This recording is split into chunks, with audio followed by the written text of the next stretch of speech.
It started weeks ago, maybe months. You keep seeing the same numbers.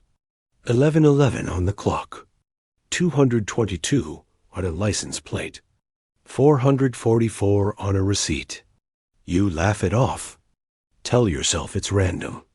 But deep down, you feel something. A pull, a knowing. Rumi said these numbers aren't accidents. They're signals. And if you're seeing them, you're being called. At first, it's easy to dismiss. You glance at your phone and it's 11:11. Coincidence.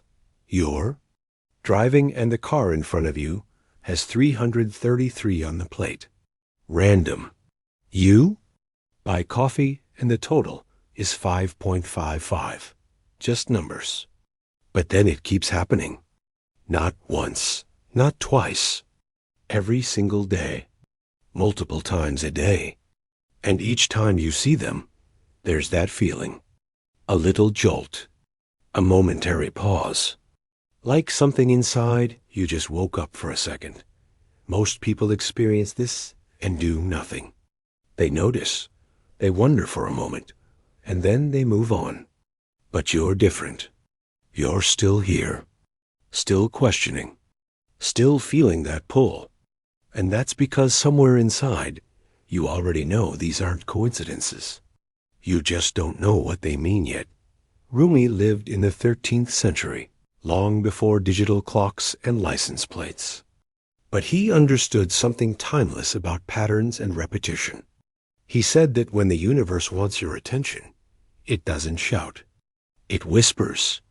And if you don't listen, it whispers again and again, until you finally stop and pay attention.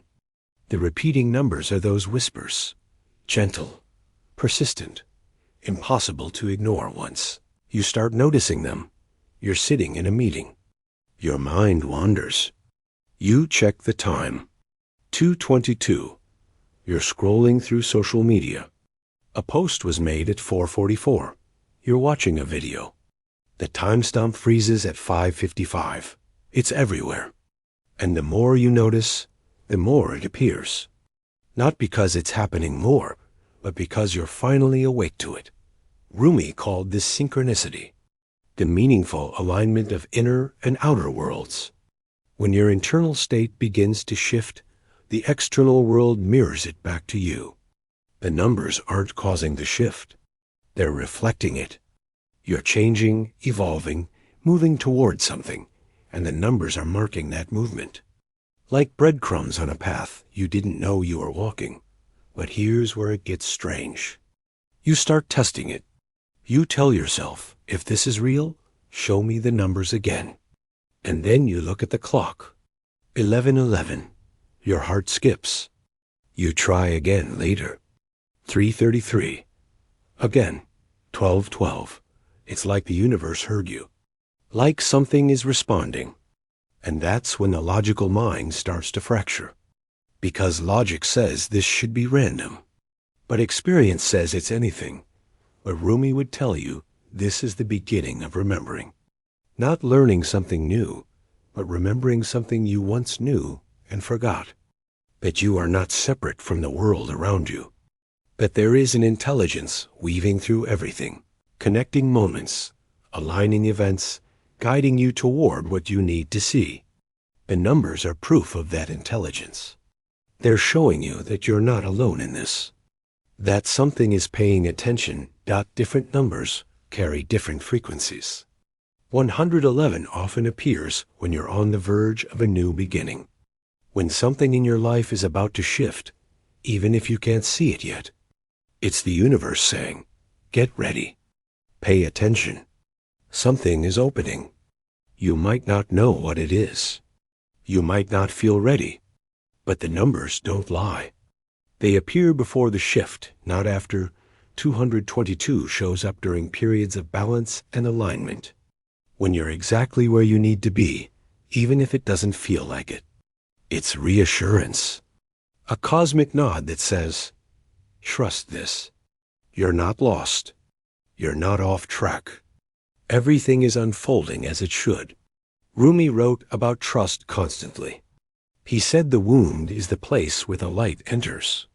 And 222 often appears in those wounded moments, reminding you that even pain has purpose. 333 is about creativity and expression. It appears when you're holding something back, a truth you haven't spoken, a project you haven't started, a version of yourself you haven't embodied. Rumi spent his life teaching that silence can be sacred, but suppression is poison. 333 is the call to release what's been building inside, not forcefully, but honestly. To let what wants to emerge. 444 feels like foundation. It appears when you're building something, even if you can't see the structure yet. Rumi said every workshop needs a master, and 444 is the sign that you're in the process of mastering something. Slowly, patiently, brick by brick. It's not flashy. It's not dramatic. But it's real. And the numbers are witnessing your effort. 555 is transformation. The shedding of old skin. It appears when life is about to change in ways you can't control and probably don't want. Rumi called this the dark night. The moment when everything you knew falls apart so something truer can take its place. 555 doesn't ask permission. It just shows up. And when it does, all you can do is breathe and trust that what's ending needed to end out. And then there's 1111, the most common, the most haunting, the one that feels like a doorway. Rumi would say that 1111 is the moment of thin veils, when the boundary between what is seen and unseen becomes translucent, when you're closest to truth, closest to intuition, closest to the part of yourself that knows things your mind hasn't figured out yet. It's not a warning. It's not a message. It's a presence. A reminder that there's more here than what's visible. People who see 1111 regularly often feel like they're waiting for something. Not something external. Something internal. A knowing. A clarity. A sense of purpose that's been just out of reach. Rumi said that longing itself is the answer. That the ache inside you is proof that what you're seeking exists. And 1111 appears most often to those who are in that ache, who are awake but not yet clear, who are searching but haven't arrived. You might be wondering why you. Why are you seeing these numbers and not everyone else? Rumi would say it's not about worthiness. It's about readiness. Some people are so deeply asleep that no amount of signs will wake them. Others are awake but distracted. And then there are those, like you, who are awake and paying attention. The numbers don't appear because you're special. They appear because you're listening. But listening isn't passive. It's not just noticing the numbers and moving on. It's asking, what is this trying to show me? What part of my life is this connected to? What am I being called toward or away from? Rumi taught that every external sign has an internal counterpart. The numbers on the clock are pointing to something inside you. A feeling, a thought, a decision, a truth. Maybe you see 1111 every time you're thinking about a specific person, or 444 whenever you're doubting a choice you made, or 555 right before major life transitions.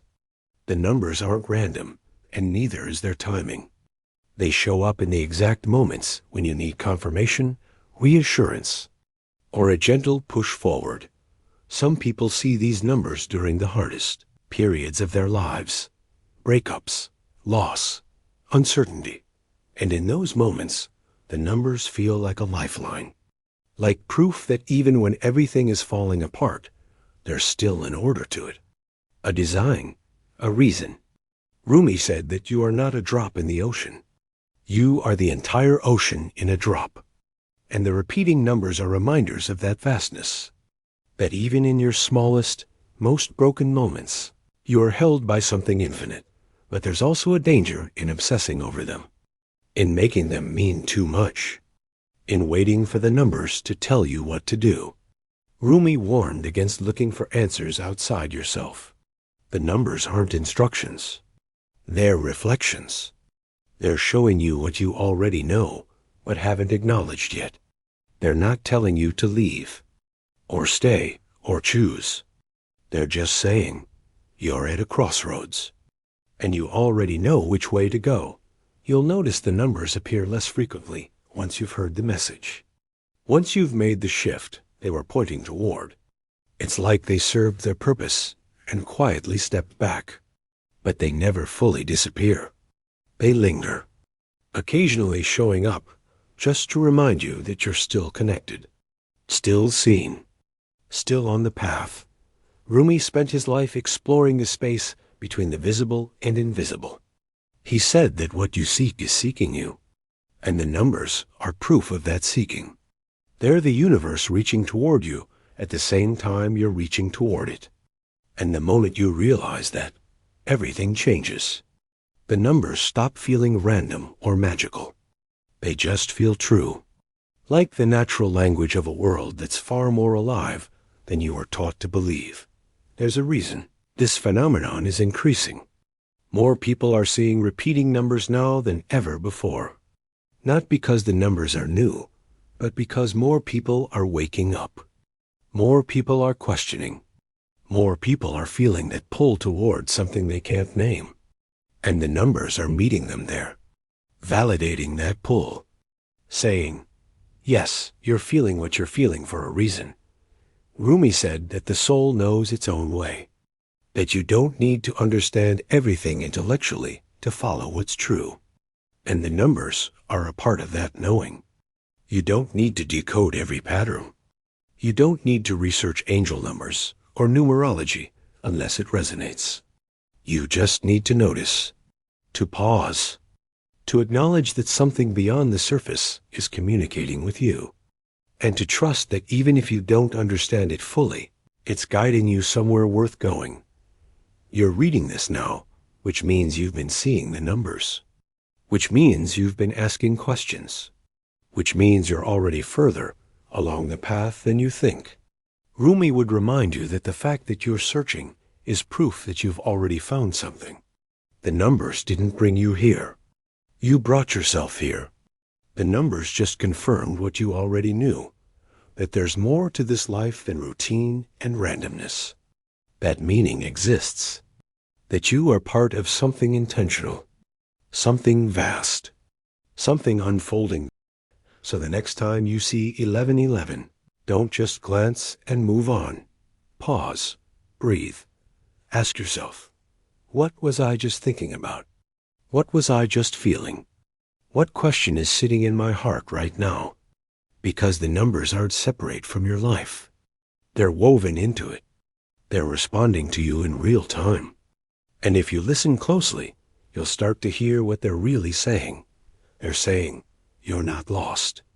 You're not imagining this. You're exactly where you need to be. And something greater than you is walking beside you, leaving signs along the way, reminding you that you are never alone in this. Not for a single moment. Rumi called this the language of the soul. And now you're learning to speak it.